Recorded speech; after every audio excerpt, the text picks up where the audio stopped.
प्रथम लागू दो चरण को, धनिये न छुड़ायो छिन। लाख तली लालेड़ियाँ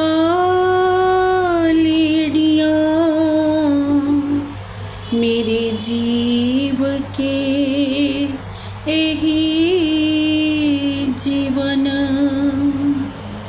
इन पाँव तले पड़ी रहूं, धनी नजर खोलो बातून। पलना वालो निरखूं नेत्रे मेरे जीव के यही जीवन। मेरे जीव के यही जीवन। चर्चा प्रारंभ होती है, सुनो साथी चित दे। भजो राज श्यामा श्री प्राणनाथ, सखी जीवन हमारो ये।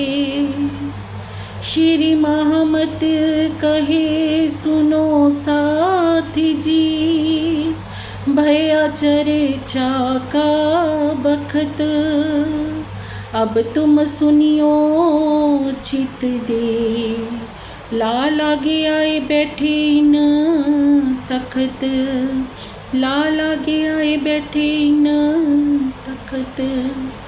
बोले श्री प्राणनाथ प्यारे की जय।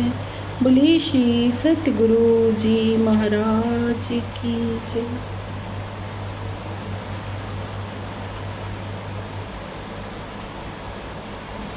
प्रेम प्रणाम जी सुंदर साथ जी। प्राणाधार सुंदर साथ जी।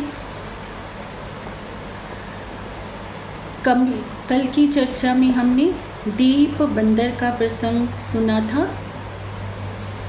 कैसे दीप बंदर में श्री जी जाते हैं और जय राम कंसारा भाई जी की आत्मा को जागृत करते हैं।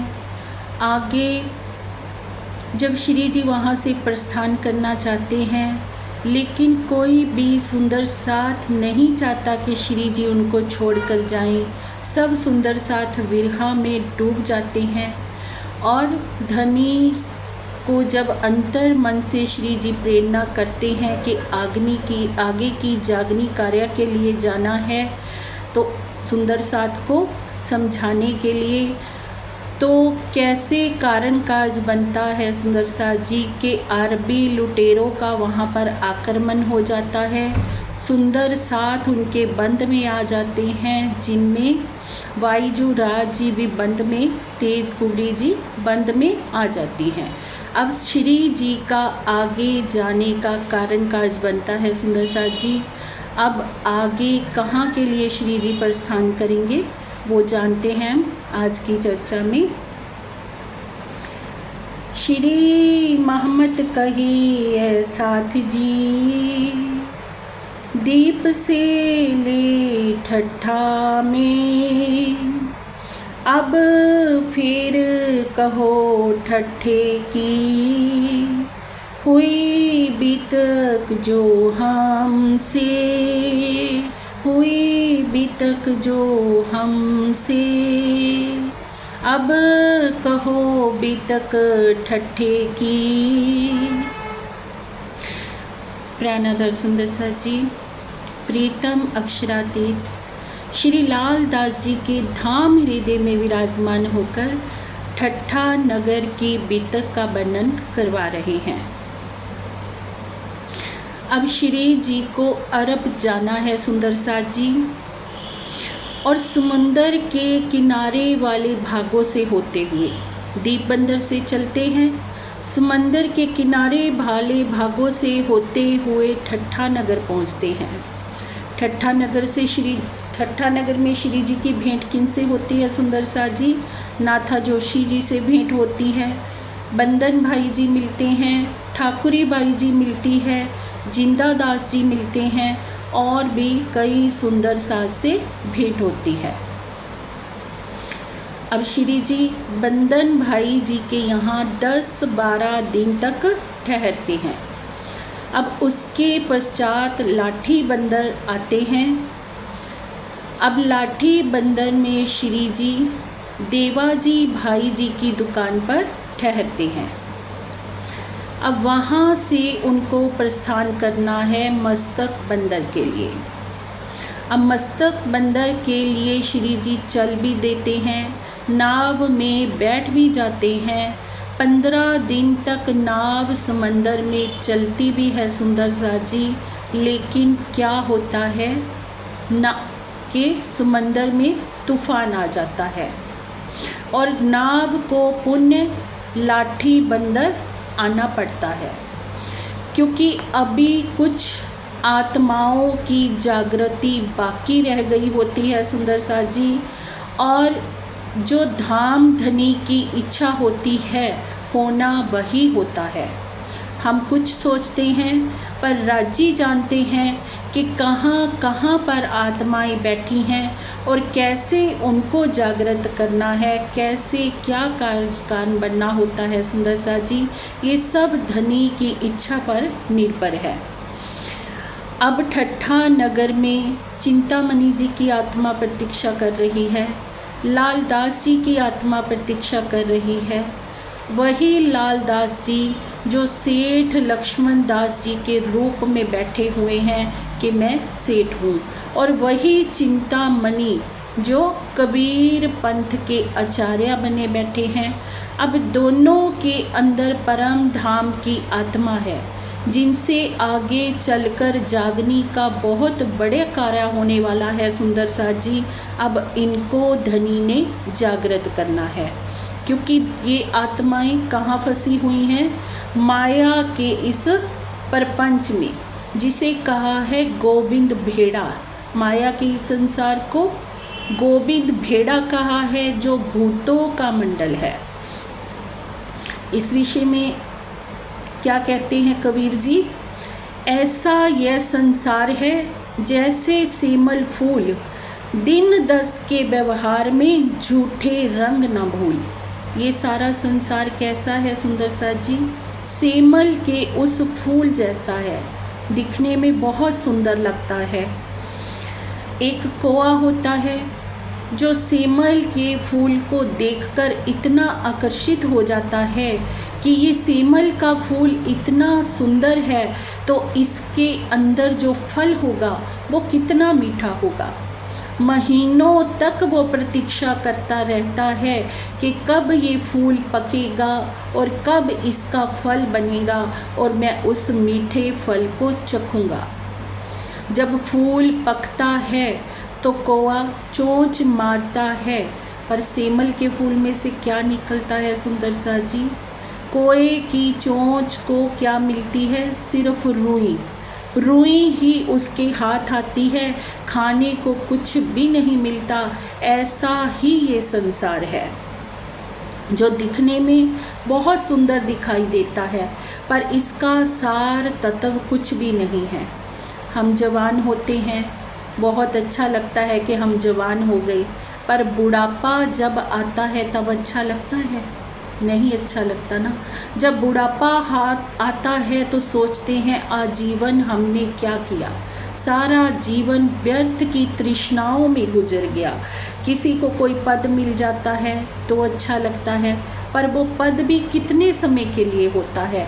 इन सब बंधनों में बंधे हुए हम कहाँ उलझे हुए हैं, तृष्णाओं के जाल में उलझे हुए हैं, और धनी नगर नगर गांव गांव घूम रहे हैं श्री जी के रूप में, हमें उन तृष्णाओं के भव सागर से बाहर निकालने के लिए सुंदर सा जी।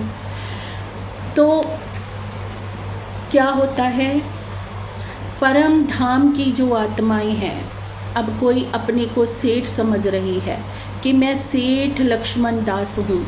अब धनी ने उनको अब उनकी आत्मा की पूर्ण पहचान करवानी है कि तुम्हारा असल क्या है, तुम्हारी वास्तविकता क्या है।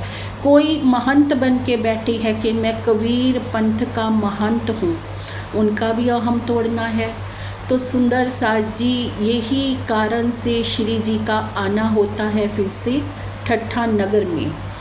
अब ठट्ठा नगर में श्री जी को ठाकुरी भाई और जिंदा दास जी मिलते हैं, उनकी सेवा करते हैं, ठहरने का प्रबंध करते हैं और वहाँ पर चर्चा का प्रवाह चल जाता है। बहुत से सुंदर साथ श्री जी की चर्चा सुनने के लिए आते हैं और कुछ सुंदर साथ श्री जी से आग्रह करते हैं कि श्री जी जहाँ पर चिंतामणि नाम के एक कबीर पंथ के अनुयायी रहते हैं, जिनके लगभग 1000 शिष्य हैं, हो सकता है कि उनमें परम धाम की आत्मा हो। अगर वो जागृत हो गए तो सारे के सारे शिष्य आपकी शरण में आ जाएंगे। तो श्री जी क्या कहते हैं कि मुझे वहाँ ले चलिए। श्री जी स्वयं चलकर चिंतामणि जी के पास जाते हैं।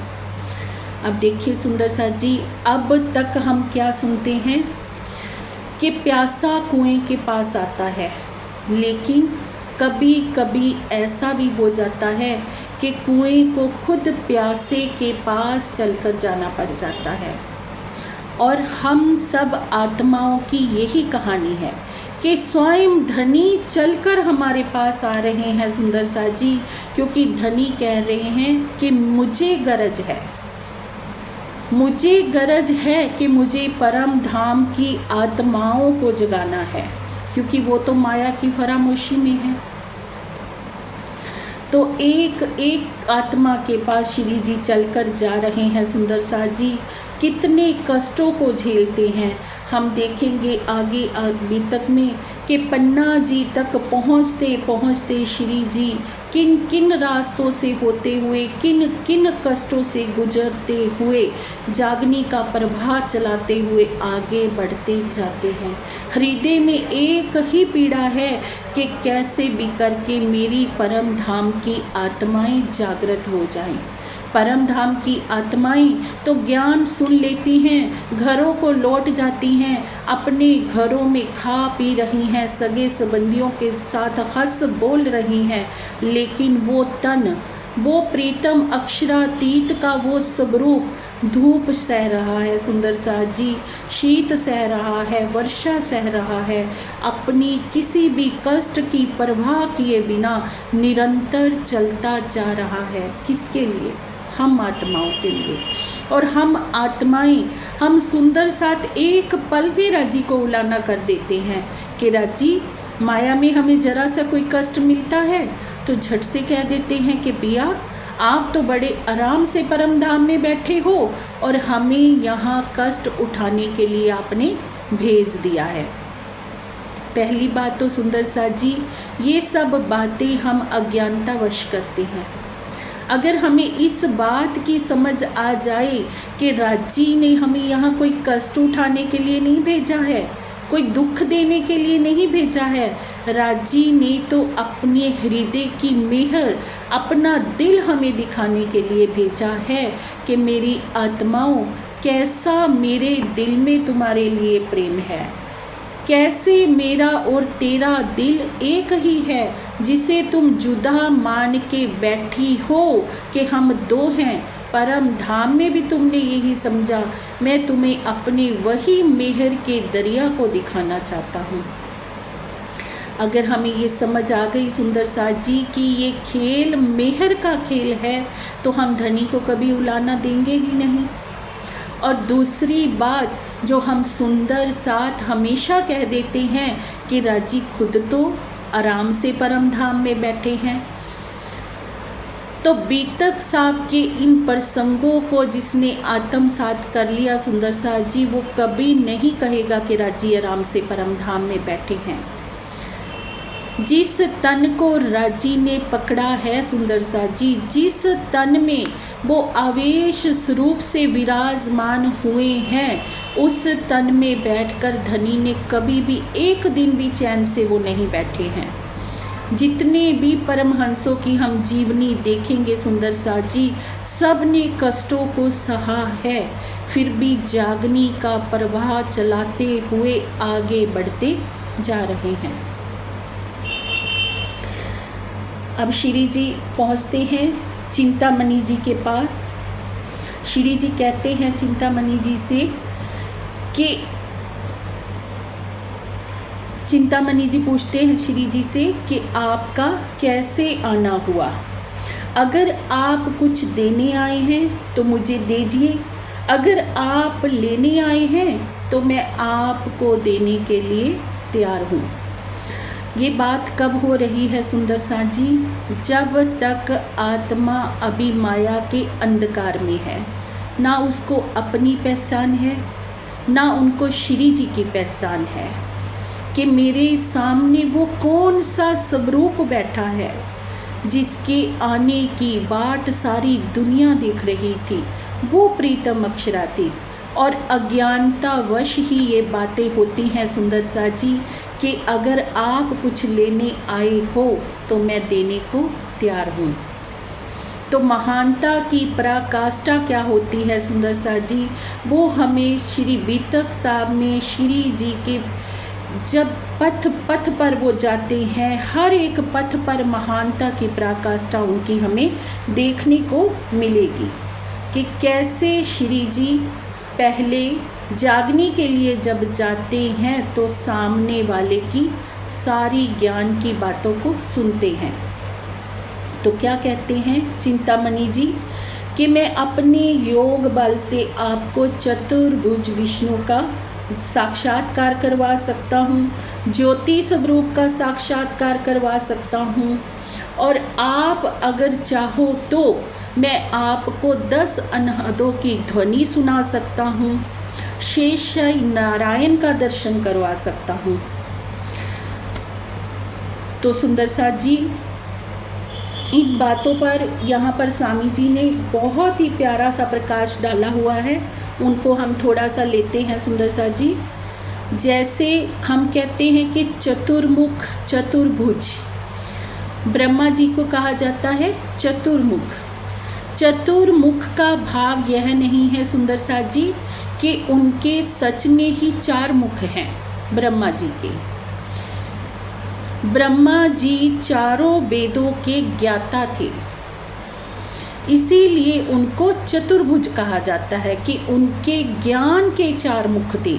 जैसे किसी के एक मुख पे एक सर होता है, एक सर में जितना ज्ञान होता है, ऐसा 4 सरों जितना उनमें ज्ञान है, तो ही उन्हें चतुर्मुख कहा जाता है। और विष्णु भगवान को चतुर्भुज क्यों कहा जाता है सुंदर सा जी? ये बहुत ही क्लियर यहाँ करके सारा स्वामी जी ने बताया हुआ है कि जैसे विष्णु का अर्थ क्या होता है? रक्षा करना। और जब ये संकल्प, ये सारी सृष्टि उत्पन्न हुई थी तो हिमालय में उत्पन्न हुई थी। हिमालय के क्षेत्र में इसका विस्तार हुआ था, और उस समय की जो प्रजा थी उनकी रक्षा करने का जो उत्तरदायित्व था वो विष्णु भगवान का था, इसीलिए उनको चतुर्भुज कहा जाता है। ये चतुर्भुज किसका प्रतीक है?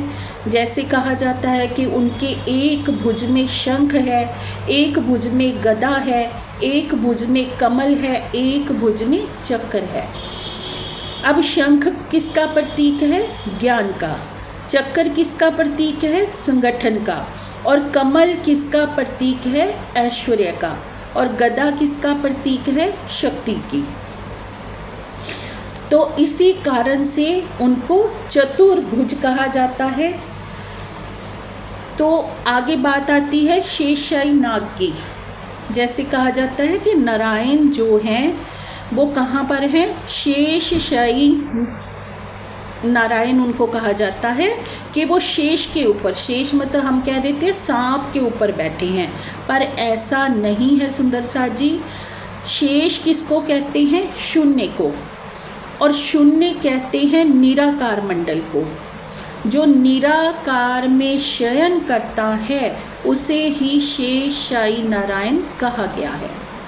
शेषशायी नारायण का भाव ये नहीं है कि कोई सांप है और सांप के ऊपर उनका आसन लगा हुआ है तो उन्हें शेषशायी कहा गया है, क्योंकि ये सारी सृष्टि कहाँ से उत्पन्न हुई है?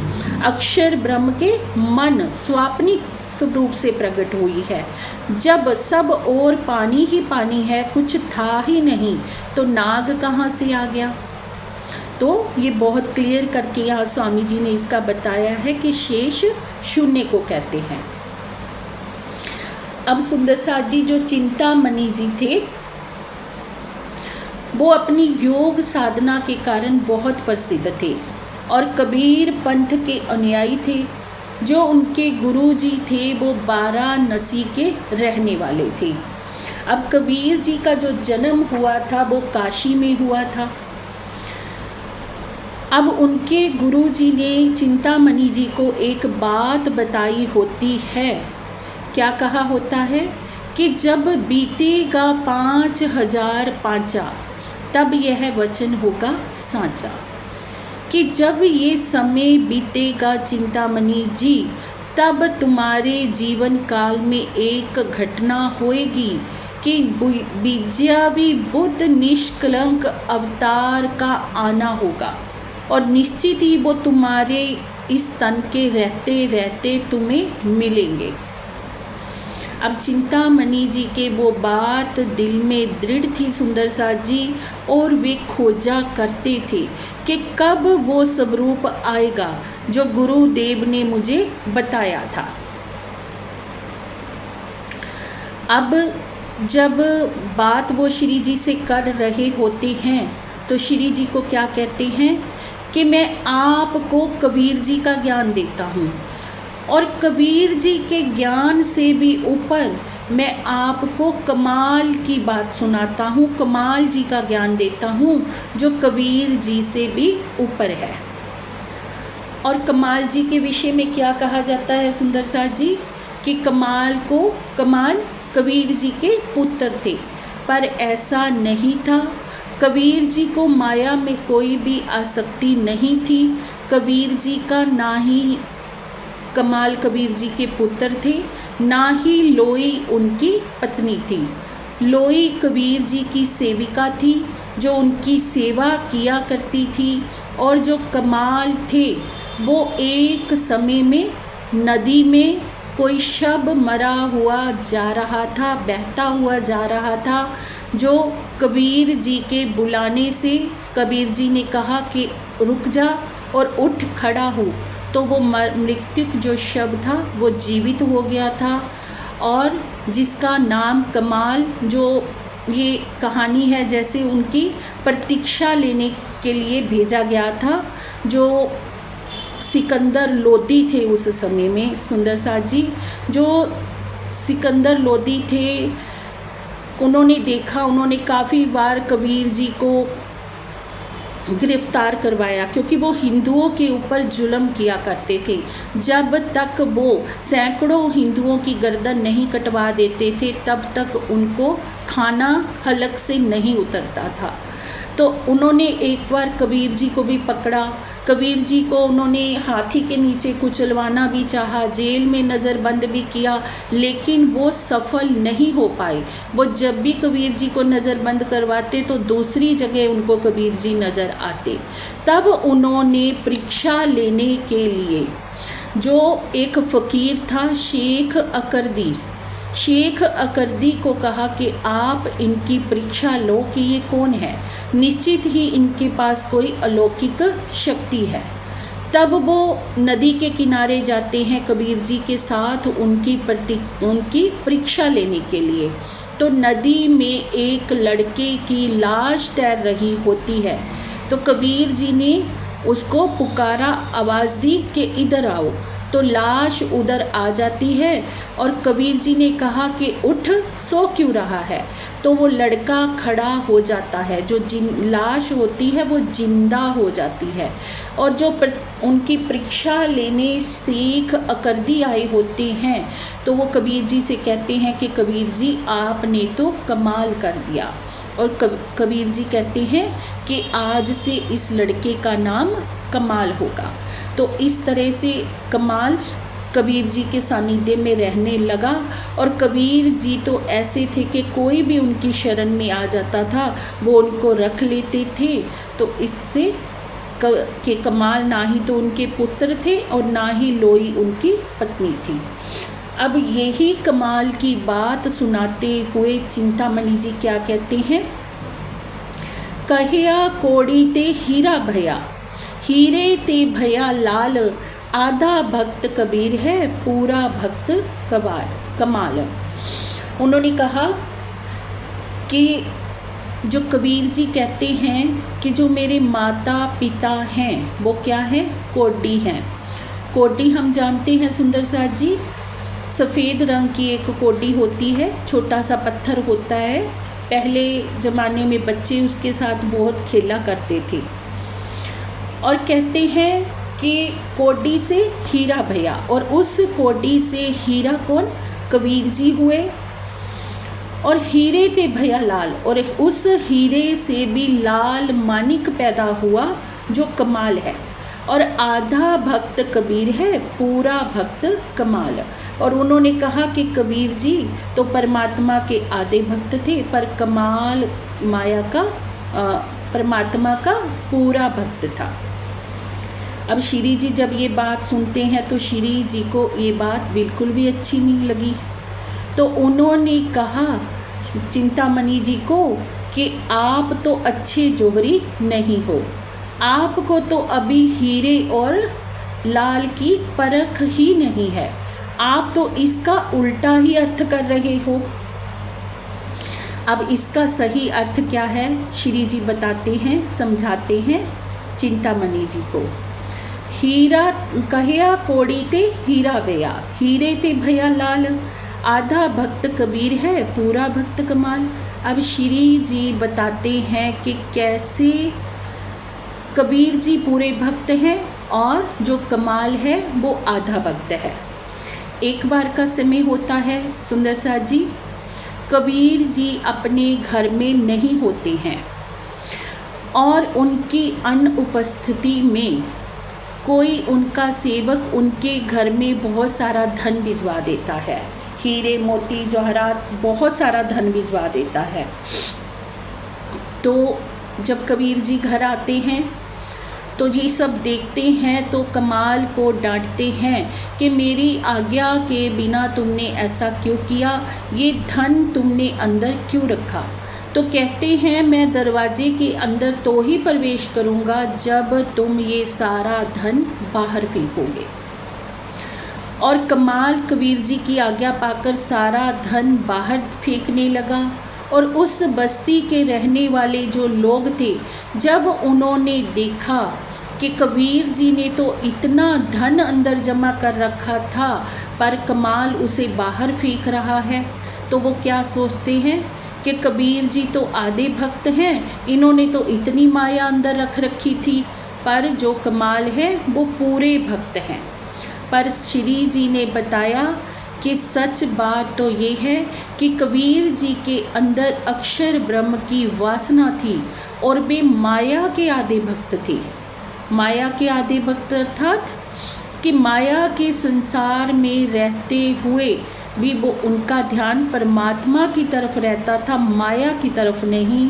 सुंदर साथ जी कबीर जी जुलाहे थे, वो बुनते थे और बुनाई करने के बाद जो पैसा आता था उसमें से भी वो आधा धन कहाँ खर्च करते थे, सेवा कार्य में, और आधे धन से ही अपने घर पर अपना निर्वाह करते थे। और जो कमाल था वो माया का पूरा भक्त था और परमात्मा का आधा भक्त है। ये बात जब श्री जी ने उनको समझाई और कबीर जी की इस साखी पर श्री जी ने अच्छे से चर्चा करी और क्या कहते हैं कि मैं कबीर जी की एक और पद आपको सुनाता हूँ जिससे कि आपको उनकी पूर्ण पहचान हो सके। अब श्री जी क्या कहते हैं, एक पलकते गंग जो निकसी, हो गया चहुदिश पानी, ओह पानी दो पर्वत ढांपे, दरिया लहर समानी। अब श्री जी बताते हैं कि चिंतामणि जी, एक पलकते गंग जो निकसी। अब एक पलक क्या है सुंदर साथ जी, श्री राज जी का चिदगन स्वरूप परमात्मा क्या है, सत चिद आनंद। अब जो चिदगन स्वरूप है अपने मन में ये इच्छा लेता है कि मैं अपनी परम धाम की आत्माओं को अपने हृदय के सारे भेद बताऊं। मेहर का दरिया दिल में लिया। अब जब उस मेहर के दरिया को दिल में लेते हैं, जिसे कहा है एक पलकते गंग जो निकसी, राजी के दिल में जब ये इच्छा उत्पन्न हुई कि मैं अपनी परम धाम की आत्माओं को अपनी वाहिदत की मार्फत, खिलबत की मार्फत, स्वलीला अद्वैत की मार्फत की सारी सच्चाई बताऊं, तब ये इच्छा क्या होगी, हो गया चहु दिश पानी। सारे परम धाम में ये इच्छा रूपी जो पानी था वो फैल गया। ओह पानी दो पर्वत ढांपे, दरिया लहर समानी। अब उस इच्छा रूपी पानी ने दो पर्वत कौन से ढांप लिए, दो पर्वत किसको कहा सुंदर साथ जी, सत अंग और आनंद अंग।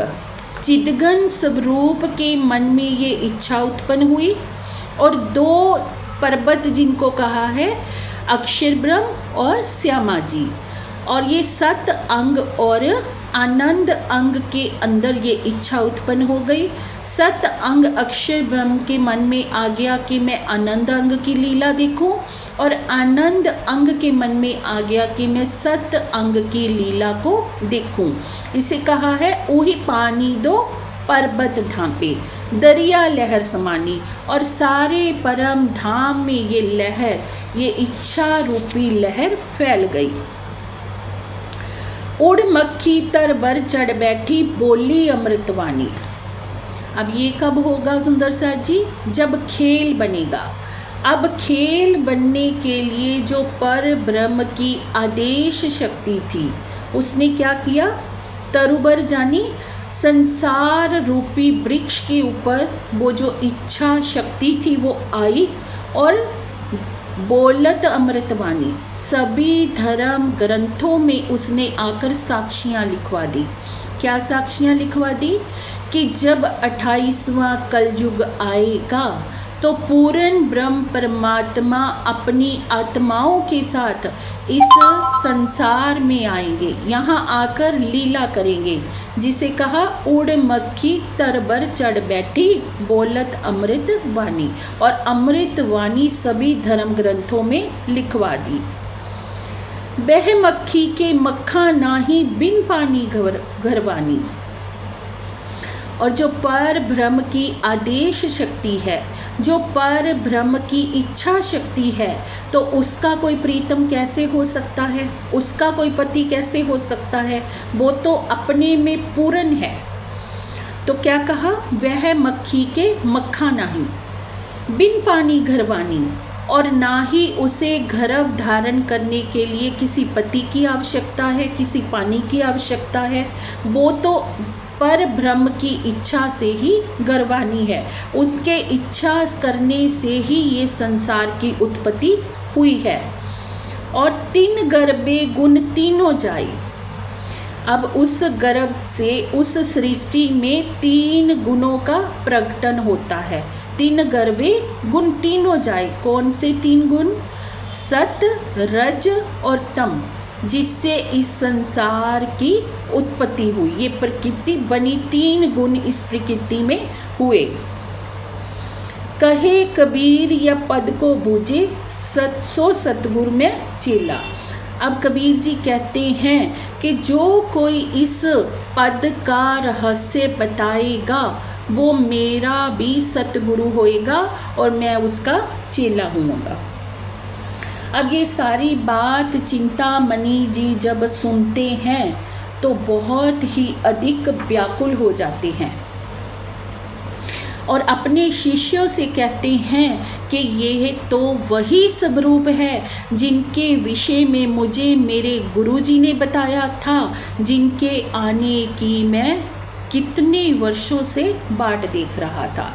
अब चिंतामणि जी के हृदय में आग लग जाती है सुंदर सा जी।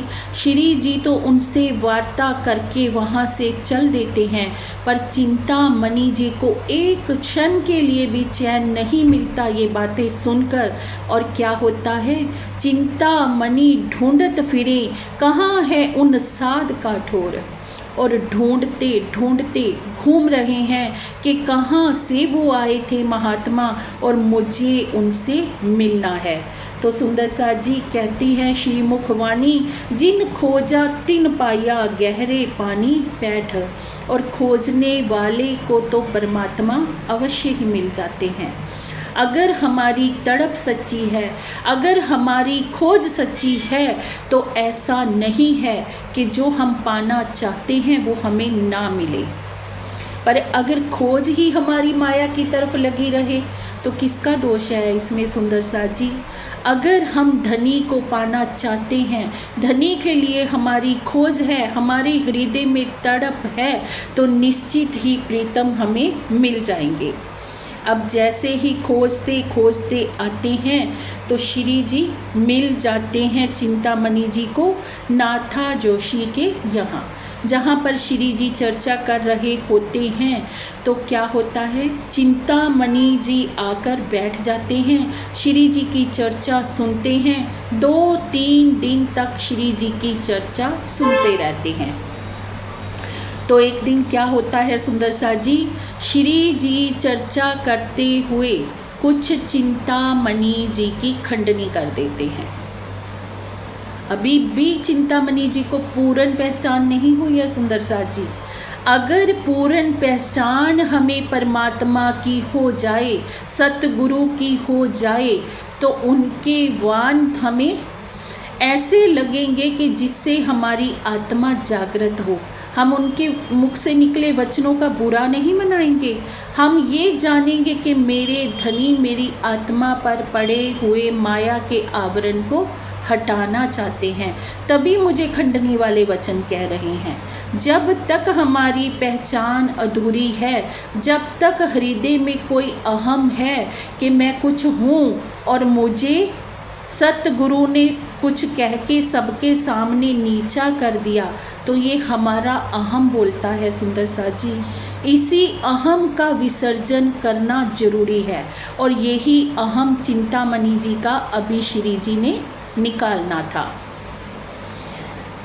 क्योंकि धनी क्या चाहते हैं, धनी जानते हैं कि जो मेरी परम धाम की आत्माएं हैं वो अनमोल हीरे हैं, और वो हीरे इस कीचड़ रूपी माया में आकर फंस गए हैं।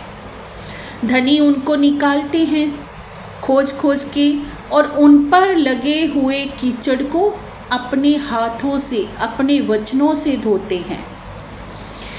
अगर कोई हीरा ये समझ जाए कि मेरा जौहरी मुझे तराश रहा है, तो वो जैसे भी होगा सतगुरु की राह का अनुसरण करता जाएगा। अगर किसी हीरे को ये लगे कि मुझे तराशा क्यों जा रहा है, तराशने का मतलब वो ये समझे कि मुझे सबके सामने नगन किया जा रहा है, तो वो हीरा कीचड़ में ही सना रह जाएगा सुंदर सा जी। यही है हम आत्माओं की कहानी कि सतगुरु हमारे ऊपर, आत्मा के ऊपर लगे हुए उस कीचड़ को धोना चाहते हैं, उन विकारों को हटाना चाहते हैं, तभी हमें खंडनी वरे वचन कहे जाते हैं। तो अब क्या होता है सुंदर सा जी, श्री जी के चरणों में चिंतामणि जी आते हैं और धीरे से आकर कहते हैं कि गुरुदेव, मैं तो आपकी शरण में आ ही गया हूँ, मुझे तो आपकी पहचान हो ही गई है, पर आपने कोई भी मेरी खंडनी करनी हो ना तो मुझे अकेले में बता देना, मेरे शिष्यों के आगे मेरा अपमान मत करना। अभी भी माया का आवरण है, अभी भी शिष्य दिखाई दे रहे हैं। ब्रह्म आत्मा जो धनी के प्रेम में डूब जाएगी, पूर्ण पहचान पा लेगी, तो उसको एक ही लक्ष्य दिखाई देगा, सिर्फ प्रीतम दिखाई देगा, मान अपमान दिखाई नहीं देगा, चेले चपटे दिखाई नहीं देंगे। ये कब दिख रहे हैं कि अभी माया का आवरण है। तो सुंदर साथ जी, श्री जी क्या कहते हैं कि मेरा तो कोई भी उद्देश्य नहीं है कि मैं आपका अपमान करूं या आपकी खंडनी करूं, कि आगे से मैं जो भी कोई वचन कहूँगा इस हिसाब से कहूँगा कि वो वचन या तो आपको समझ आएंगे या मुझे समझ आएंगे, कोई और नहीं जान पाएगा कि मैंने किसके लिए ये बात कही है।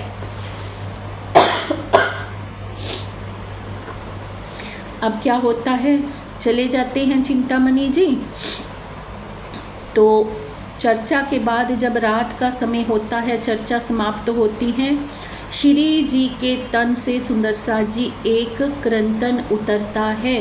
सुनो रे सत के बंजारे, एक बात कहूँ समझाई, आंटी आन के फांसी लगाई, सो भी उल्टी दये उल्टाई। हे मेरी परम धाम की आत्माओं, हे सत्य की राह पर चलने वालों, सत्य के बंजारों, मैं तुम्हें एक बात समझाता हूँ कि ये क्या है। आंटी आन के फांसी लगाई, जैसे एक व्यक्ति के गले में फांसी का फंदा लगाकर उसे उल्टा लटका दिया जाता है, ऐसे ही इस मोह सागर में हम सब उल्टे लटके हुए हैं। ये मोह सागर ऐसा है कि हमारे गले में ये माया के फंदे पड़े हुए हैं, कोई ना कोई फंदों ने हमें जकड़ा हुआ है। कहीं पर मान, कहीं पर अपमान, कहीं पर तृष्णा, कहीं पर मोह, कहीं पर द्वेष, कोई ना कोई फंदा हम सब के गले में पड़ा हुआ है। तो क्या कहा, सत्य चाहो तो शब्दा चीनो, ओ आप न देवे दिखाई। कि चिंतामणि जी, तुम सत्य की पहचान अगर उस पर ब्रह्म की करना चाहते हो तो उसके वचनों से उसे पहचानो, क्योंकि वो सीधा आकर तुम्हें दिखाई नहीं देगा, वो अपनी वाणी से तुम्हें पहचान करवाएगा, उसकी वाणी में उसको पहचानो। सत्य जानो तो शब्दा चीनो, ओ आप न देवे दिखाई, जब झूठी छूटे सांची पाए, सतगुरु ली चोरी छाई। जब ये झूठा संसार तुमसे छूटेगा तब ही तुम सत्य को प्राप्त करोगे। अगर हम कहें कि झूठ और सत्य दोनों ही हमें मिल जाए, परमात्मा भी हमें मिल जाए और माया भी हमसे ना छूटे, तो धनी कहते ये संभव नहीं है। एक म्यान में दो तलवारें कभी नहीं रह सकती, एक म्यान में एक ही तलवार रहेगी, या तो झूठ की रख लो या तो सत्य की रख लो। अब क्या होता है सुंदर साथ जी, जब ये वचन चिंतामणि जी सुनते हैं तो क्या होता है, जार जार पश्चाताप के आंसू बहाते हैं और कहते हैं कि धामधनी, मैंने आपको पहचान लिया और आपकी इस ज्ञानमयी लाठी ने मेरे अहंकार रूपी काले कुत्ते को मार डाला।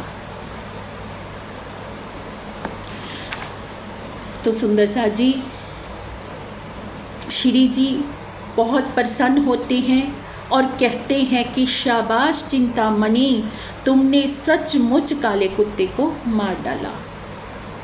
अब भरी महफिल में उन्होंने कह दिया कि यही पूर्ण ब्रह्म सच्चिदानंद आखरुल इमाम मेहंदी साहिबुजनामा है, यही वो परमात्मा है, विजय विनंद बुद्ध निष्कलंक अवतार हैं, जिनके आने के विषय में मेरे सतगुरु ने मुझे कहा था, यही अक्षरातीत का स्वरूप हैं। आज से मैं इनकी शरण में जा रहा हूँ और अपने सब शिष्यों को कह दिया कि जो कोई अपना हित करना चाहता है तो इनकी शरण में आ जाए।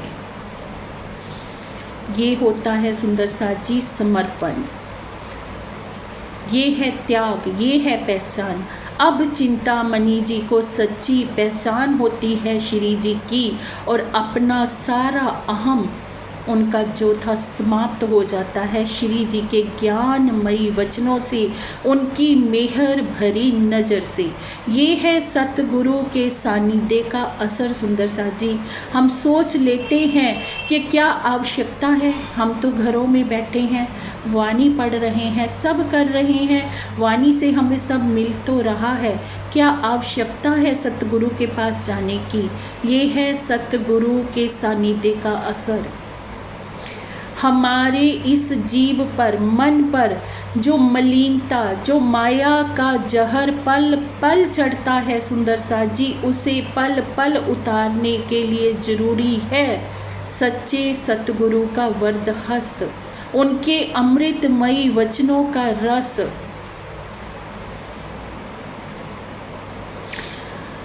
तो सुंदर साथ जी, चिंतामणि जी के जो शिष्य होते हैं सब श्री जी की शरण में आते हैं और तारतम ग्रहण करते हैं। श्री जी उनको तारतम देने के लिए 4 नियमों का पालन करना बताते हैं कि आपने 4 नियम कौन से पालन करने हैं। एक तो मांस नहीं खाना है, दूसरा शराब नहीं पीना है, तीसरा पराई स्त्री को माँ और बहन की नज़र से देखना है, चौथा झूठ और चोरी से दूर रहना है। तो सब शिष्य तारतम ग्रहण करते हैं श्री जी के शरण में आकर। अब इधर एक घटना और होती है सुंदर साथ जी। एक पुष्कर ब्राह्मण होता है जिसका नाम चतुरदास होता है। वे पुष्कर क्षेत्र का रहने वाला होता है और श्री जी की सेवा में वो दूध लाया करता है। और लाल दास जी के जो सेठ लक्ष्मण दास जी हैं, बाद में कैसे लाल दास होते हैं सुंदर साथ जी, उनके गोदाम में वो काम किया करता है। क्योंकि लाल दास जी का बहुत बड़ा व्यापार होता है, विदेशों में कई जहाज़ों से उनका व्यापार होता है। वो जब प्रतिदिन श्री जी की चर्चा सुनता है, और लाल दास जी, सेठ लक्ष्मण दास जी भागवत के कथा कहने वाले होते हैं, उनको भागवत का ज्ञान होता है। और वे जब ब्रज रास की बातें सुनता है तो लाल दास जी से जाकर, सेठ लक्ष्मण दास जी से जाकर प्रश्न करता है कि आप बताइए कि अखंड ब्रज कहाँ है, अखंड रास कहाँ है, वहाँ हम कैसे पहुँच सकते हैं, तो वो कैसे नज़र आएगा। तो सेठ लक्ष्मण दास जी कहते हैं कि जब दिव्य दृष्टि मिल जाएगी तब वो नज़र आएगा। तो वो पूछता है वो दिव्य दृष्टि कैसे मिलेगी, कब मिलेगी। तो जब इस दिन तरह के प्रतिदिन वो प्रश्न पूछता है तो लाल दास जी पूछते हैं कि तुमने ये बातें कहाँ से सीखी, कि मैं भी अवश्य उनकी चर्चा सुनना चाहता हूँ। तो ऐसे करके वो चतुरदास जी बताते हैं कि ऐसे हमारे गांव में एक बहुत ही बड़े महात्मा जी आए हुए हैं, मैं उनकी चर्चा सुनता हूँ, उनको बहुत ज्ञान है। तो वो कहते हैं कि मुझे भी वहाँ ले चलो। तो वो कहता है कि मैं श्री जी की सब कृति लेकर आऊँगा और आपको उनके चरणों में ले जाऊँगा। अब श्री जी कहते हैं कि आप उनको शीघ्र ही मेरे पास लेकर आइए। तो सुंदर साथ जी, सेठ लक्ष्मण दास जी आते हैं, श्री जी का दर्शन करते हैं और उनको बहुत आनंद की अनुभूति होती है। श्री जी देखते ही पहचान लेते हैं कि लाल दास जी के अंदर तो परम धाम की आसबाई की आत्मा है, और ये वही आसबाई की आत्मा है जिनके ऊपर जागनी का बहुत बड़ा उत्तरदायित्व है। आगे चलकर इनसे जागनी का बहुत बड़ा कार्य होना है। तो सुंदर साथ जी, सेठ लक्ष्मण दास जी बैठ जाते हैं श्री जी के पास और 2-3 दिन तक अखंड ब्रज रास की चर्चा सुनकर मग्न मुग्न हो जाते हैं। तो एक दिन क्या होता है, उनको जिंदा दास नाम का एक माली मिलता है। वो माली सेठ लक्ष्मण दास जी से पूछता है कि जिनकी चर्चा आप सुनने प्रतिदिन जा रहे हो, क्या आपने उनके स्वरूप की पहचान की है कि वो कौन है? तो सेठ लक्ष्मण दास जी बहुत शर्मिंदा होते हैं, सोचते हैं कि पहले तो दूध देने वाला था जो, उसने मुझे शर्मिंदा कर दिया प्रश्न पूछकर, और मुझे उसके प्रश्नों का उत्तर नहीं आया, और अब जो माली है वो मुझे शर्मिंदा कर रहा है कि मुझे तो उस स्वरूप की पहचान ही नहीं है। तो सुंदर साथ जी अब कैसे होता है कि सेठ लक्ष्मण दास जी को कैसे श्री जी की पहचान होती है, कैसे आगे का वृत्तांत है वो हम सुनेंगे आगे की चर्चा में सुंदर साथ जी, क्योंकि समय हो गया है। तो आज का जो सिखापन है हमारे लिए सुंदर साथ जी वो क्या है कि धर्म की राहों में, प्रेम की राहों में सबसे बड़ी बाधा क्या है? वो है हमारा अहंकार, हमारा अहम, हमारे जीव की जो ये मैं है कि मैं अमुख व्यक्ति हूँ, मैं इस पद पर हूँ, मैं इतना अमीर हूँ, मेरा ये वर्चस्व है, ये ही सबसे बड़ी खाई है सुंदर साथ जी। जिस दिन हमारा ये अहंकार समाप्त हो गया कि मैं कुछ हूँ, जिस दिन हमने ये सोच लिया कि धनी मैं तो तेरी कियल, मैं तो बस तेरी हूँ और कुछ नहीं, जो कुछ है वो तुझसे है, जो कुछ था वो तुमसे था, और जो कुछ आगे होगा वो भी तुमसे ही होगा, ये भावना जब हमारे मन में आ गई सुंदर साथ जी, उस दिन हमें अध्यात्म की उच्च मंजिल प्राप्त हो जाएगी। प्रत्येक दिन हम श्री बीतक साहब की चर्चा सुनते हैं सुंदर साथ जी, एक एक सुंदर साथ के प्रसंग से धाम धनी हमें प्रतिदिन क्यों समझाते हैं? क्योंकि हर एक सुंदर साथ के प्रसंग से हमें रोज़ कोई ना कोई सीख मिलती है। अगर हम एक एक सिखापन को रोज़ अपने जीवन में आत्मसात करेंगे तो क्या होगा सुंदर साथ जी? ये 40 दिन की जो बीतक चर्चा होती है, ये 40 दिन हमारे लिए हमारा जागने का पथ तैयार हो जाएगा। ऐसा पथ हमारे लिए तैयार हो जाएगा कि हमारी आत्मा यहीं बैठे बैठे परम धाम के आनंद में डूब जाएगी।